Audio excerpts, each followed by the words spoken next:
We have another question here that is asking about thoughts or comments on the rise of this new Salafi movement. When it comes to this Salafi movement, the way I look at every group, every movement, every institute, every organization, every new thing that is Islamic, whatever it may be, there are pros in everyone, there are cons in everyone. As a Muslim, we take the pros and we avoid the cons. So there's no doubt that the Salafi movement starting this trend of following Quran and Sunnah it's a very beautiful thing to hear. Okay, follow Quran and Sunnah. And at times what happens is that we get so used to something that the culture keeps changing. So your parents did it, they don't know why they did it, they just did it because they thought they were supposed to do it. Then later on, a scholar comes in that family and says, well, none of this was supposed to happen.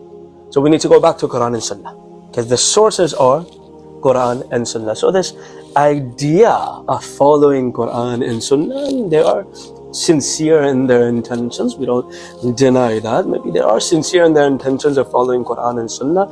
And I think that is something that we should be considerate of. That they're saying that let's follow Quran and Sunnah. That is a pro of them. They seem sincere in that.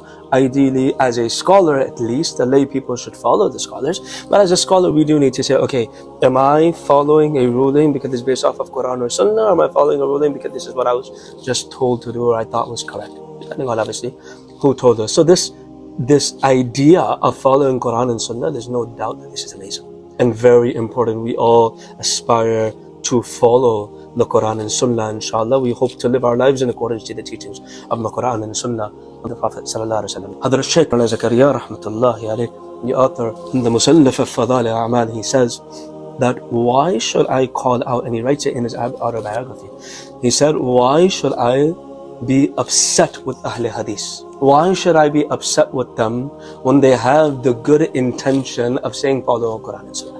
But in another occasion, he also said that when we do research, I would rather take the opinion of the Salafi Salihin, meaning Imam Abu Hanifa and the four mazhab, over my own research. Because there's no doubt that the four mazahib, the four schools of thought, came to their conclusion based off of the Quran and Sunnah, and their research is better than my research.